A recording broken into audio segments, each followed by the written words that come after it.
बरसातों से इंकलाब आएगा, बारिश की बरसातों से इंकलाब आएगा, आएगा आएगा इंकलाब आएगा, आएगा आएगा इंकलाब आएगा, आएगा आएगा इंकलाब आएगा, आएगा आएगा इंकलाब आएगा। साफ करो, इमरान को रिहा करो, शर्म करो, हया करो, इमरान को रिहा करो, नारे इमरान,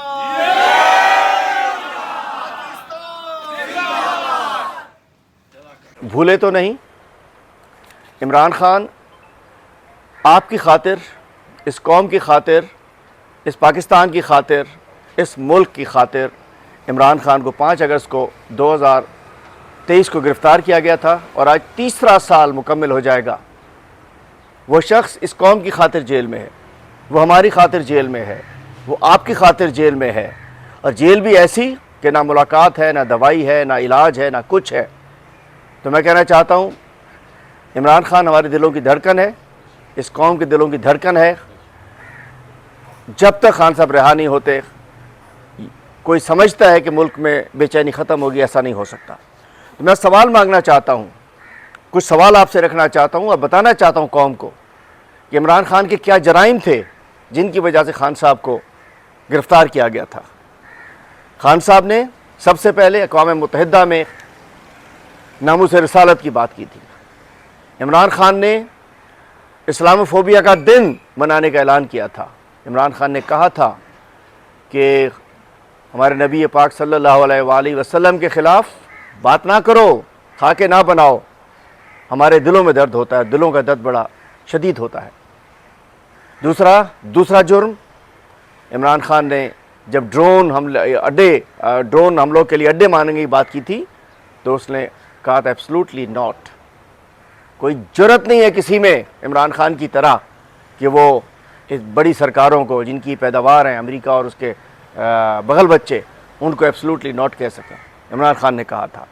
उसके बाद इमरान खान का एक और जुर्म, कौमी सेहत कार्ड उसने दिया, एक और जुर्म एहसास प्रोग्राम दिया, एक और जुर्म लंगर खाने दिए, एक और जुर्म जिसके लिए जेल में पनाहगाहें दी, एक और जुर्म एहसास किफ़ालत प्रोग्राम दिया, एहसास नशोनुमा प्रोग्राम दिया, कामयाब पाकिस्तान प्रोग्राम दिया, पंजाब में रोज़गार स्कीम दिलवाई, एहसास अंडर ग्रेजुएट प्रोग्राम दिया, किसान कार्ड दिया, ज़राअत में रिकॉर्ड पैदावार की, तरबेला डैम बनाया, तोसी मनसूबा बनाया, तरबेला डैम का 5वां तोसीवी मनसूबा बनाया, मोहम्मद डैम पर काम का आगाज़ किया, दियामीर भाषा डैम पर काम का सिटीज़न पोर्टल बनाया, रोशन डिजिटल अकाउंट पर काम किया, बरामदात में तारीखी इजाफा किया, IT की में तरक्की हुई, स्टेट बैंक को खुद मुख्तारी दी, टैक्स महसूलात में रिकॉर्ड इजाफा किया, ईज़ ऑफ डूइंग बिजनेस दिया। ये जुर्म है इमरान खान के।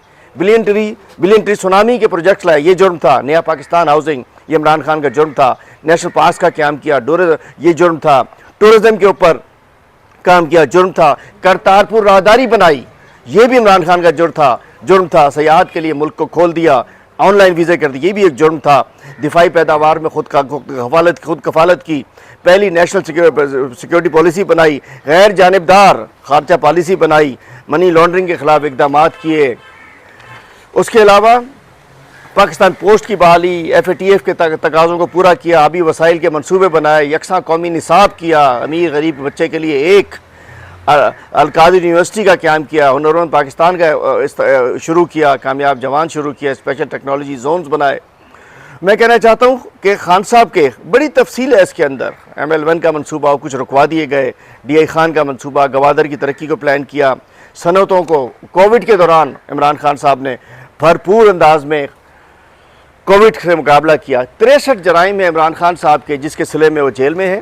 तो इंशाअल्लाह हमने फ़ैसला किया है 5 अगस्त को कराची प्रेस क्लब के बाहर इंशाअल्लाह एक बहुत बड़ा एहतजाजी मुजाहरा किया जाएगा 5 अगस्त के दिन, और हम इसके लिए डिप्टी कमिश्नर को भी दरख्वास्त देंगे। और हम पूरी कौम से, कराची वालों से कहता हूँ कि इंशाअल्लाह प्रेस क्लब के बाहर पाकिस्तान तहरीक इंसाफ की सारी क़यादत, इंशाअल्लाह हमारे वर्कर्स, हम वहाँ मौजूद होंगे और इंशाअल्लाह उस दिन बिल्कुल बताया इन तमाम जराइम पे अलग अलग रोशनी डाली जाएगी और इनका एहसास दिलाया जाएगा। तो इंशाअल्लाह, और ये तो कराची प्रेस क्लब में, इसके अलावा 5 अगस्त को सूबा सिंध के तमाम प्रेस क्लब्स के सामने और मरकज़ी जो बाज़ार के बीच में जो शहर की सतह पर फैसले किए जाएंगे, पूरे सिंध के हर तहसील की बुनियाद के ऊपर इंशाअल्लाह डिविजनल हेडक्वार्टर्स में बड़े इवेंट्स होंगे। कराची, हैदराबाद, मीरपुर ख़ास, नवाबशाह, सक्खर, लाड़काना में प्रेस क्लब्स के सामने, और उसके अलावा तहसील की सतह पर इंशाअल्लाह भरपूर एक्टिविटीज़ की जाएंगी। इसके अलावा 15 जुलाई से हमारा डेली रोज़ाना की बुनियाद पर अवामी राब्ता मुहिम जारी है। सिटीज़न हमारी स्ट्रीट मूवमेंट जारी है। हम आवाम को बता रहे हैं, खान साहब का हम बता रहे हैं कि भूले तो नहीं इमरान खान को।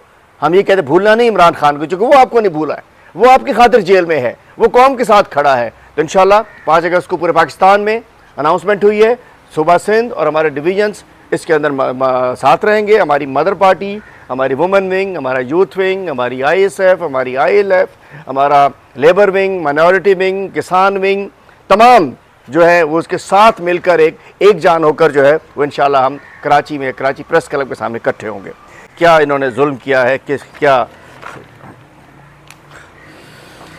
ये वो थे जो कल धरने पे बैठे हुए थे, जिनके वर्षा, और पीछे भी कुछ ले लीजिए,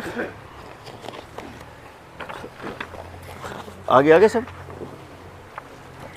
ये सब तस्वीरें वाज़ेह होनी चाहिए। ये कोई ना समझे कि सक्खर तो हमसे दूर है।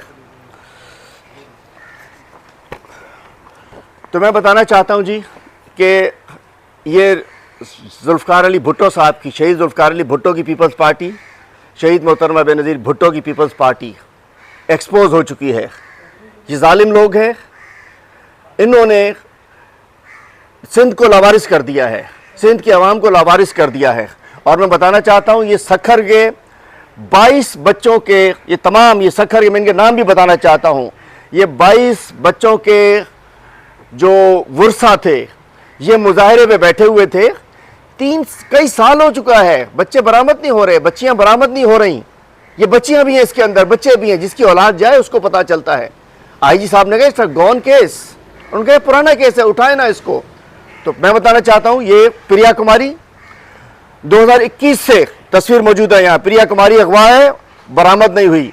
अली असगर मंगरे सक्खर से 2015 से अगवा है, बरामद नहीं हुए। नवीद लाशारी 7 साल जैकबाद से अगवा, बरामद नहीं हुए। उजाला परवीन सोलंगी मेरठ से 2026 में अगवा हुई, बरामद नहीं हुई। माजिद अली लाशारी उम्र 16 साल लाड़काना से 2025 में अगवा हुए, बरामद नहीं हुए। आसफा मुगल 16 साल खैरपुर से टारजा से 2026 से अगवा, बरामद नहीं हुई।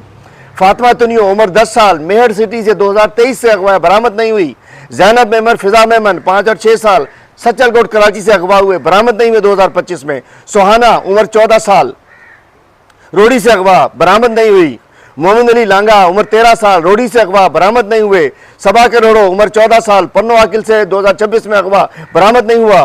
तैयब जोगी उम्र 4 साल खैरपुर से फरवरी 2026 में अगवा हुआ, बरामद नहीं हुआ। फजीला सरकी 2007 से फजीला सरकी एक मासूम बच्ची लापता है, 7 साल उम्र थी उस वक्त, आज तक बरामद नहीं हुई। सफ़ीर मेमन उम्र 6 साल लाड़काना से अगवा हुआ, बरामद नहीं हुआ। खुशी मेहर उम्र 4 साल सक्खर से 2024 में अगवा होती है, बरामद नहीं हुई। मुस्कान शेख उम्र 13 साल लाड़काना से 2025 में अगवा होती है, बरामद नहीं हुई। हैदर अली उम्र 13 साल सक्खर से अगवा, बरामद नहीं हुए। 25 बच्चे इस किस्म के अगवा और लापता हैं। मैं बिलावल भुट्टो जरदारी से कहना चाहता हूँ, आसिफ अली जरदारी से कहना चाहता हूँ, मुराद अली शाह से कहना चाहता हूँ, सिंध हुकूमत से कहना चाहता हूँ, IG सिंध से कहना चाहता हूँ कि अगर ये किसी बड़े लोगों के बच्चे होते तो क्या आप लोग इस तरीके से इनको लावारिस छोड़ सकते थे? जिसके बच्चे अगवाओं, क्या उनको क्यों आना पड़ा उनको बबरलो धरने में? शर्म आनी चाहिए। ये बेशरम लोग हैं, बेहया लोग हैं, बेगैरत लोग हैं जो उन्होंने बच्चों को लावारिस छोड़ दिया है। हम तव्हां असांजा पंहिंजा बच्चा आहियो, ये असांजा बच्चा आहिनि, प्रिया कुमारी असांजी आहे, ये सब ॿार असांजा आहिनि। इंशाअल्लाह असां तव्हां सां बीहंदासीं, इन्हनि ॿारनि जे वुरसा से बीहंदासीं। और जिन लोगों ने मुहिम शुरू की है, ये क्या समझते हैं बबरलो से उठाकर इस तहरीक को खत्म कर देंगे? नहीं, अब ये हर सड़क बबरलो बनाएंगे, हर शहर बबरलो बनेगा, हर शहर में बच्चों की आवाज उठाई जाएगी। इसका इन्हें जवाब देना पड़ेगा। हम देखते थे कराची शहर में स्ट्रीट का क्राइम होता था, खिपरों में गरीब मजदूर, उस बेचारे के पास क्या होगा लूटने के लिए? चूंकि पुलिस सियासी हो चुकी है, पुलिस सरकार की गुलाम हो चुकी है, तो तो इसके अंदर ये भेरू कोहली को, तस्वीरों को रख दीजिए बेशक, भेरू कोहली इसने इसको डकैती के दौरान मार दिया गया है। और मैं कहना चाहता हूं कि 18 सालों में पूछना चाहता हूं 2200 अरब अमन ओमान पे खर्च हुए हैं। 18 साल में 2200 अरब अमन ओमान पे खर्च हुए, लेकिन आज भी टारगेट किलिंग जारी है। डॉक्टर आकाश को कत्ल कर दिया जाता है, न जाने क्या क्या होता है कराची के नौजवानों को टारगेट किलिंग में। ये लाइसेंस टू किल, आजकल यहाँ ड्राइविंग लाइसेंस लेना भी बड़ा मुश्किल है आम आदमी को, लेकिन डाकुओं को लाइसेंस टू किल इन्होंने दिया हुआ है। जिस अंदाज से स्लो पॉइजन की तरह ये पेट्रोल का इंजेक्शन लगा रहे हैं, यहां ब्लड प्रेशर के मरीज हो गए लोग। पेट्रोल की खबर आती है, पता होता है कि कल सुबह को आटा भी महंगा होगा, चीनी भी महंगी होगी, पेट्रोल भी महंगा होगा, सब्जी भी महंगी होगी, चूंकि सब चीज ट्रांसपोर्टेशन उस पर होती है। सिर्फ 5 दिनों में 18 से 22 जुलाई तक पेट्रोल 16 रुपये 39 पैसे, डीजल 51 रुपये 83 पैसे महंगा हो गया है। शर्म नहीं आती? फी litre petrol diesel levy tax 125 से जायद है। खान साहब ने लेवी जीरो कर दी थी। उस वक्त बड़े बड़े लोग निकल के जाते थे, बड़ी बड़ी बातें होती थी, जीरो लेवी थी। लेवी जो है वो हमारी जेबों का डाका होता है। हमारी जेबों में सरकारी डाके को लेवी कहा जाता है। जो हमारी जेबों से सरकारी जो पिक पॉकेटिंग होती है, जेब कुतरे जो होते हैं, वो हमारी जेब से लेवी की सूरत में निकाला जाता है। मैं कहना चाहता हूं जो दुनिया भर में सूरत हाल है, इस लिहाज से पेट्रोल 200 रुपये से ज़्यादा नहीं होना चाहिए। बम ईरान में अमेरिका मारे या ईरान किसी और मुल्क में कोई मिसाइल फेंक दे, पेट्रोल हमारा बढ़ जाए। अजीब समझ नहीं आ रहा। जंग उधर होती है, एक मिसाइल इधर गया, एक मिसाइल इधर आया, पेट्रोल हमारा ऊपर चला गया। वो मिसाइल लगता है हमारे घरों में, हमारे किचन में आता है, हमारी गाड़ियों की टंकियों में आता है। तो ये पेट्रोल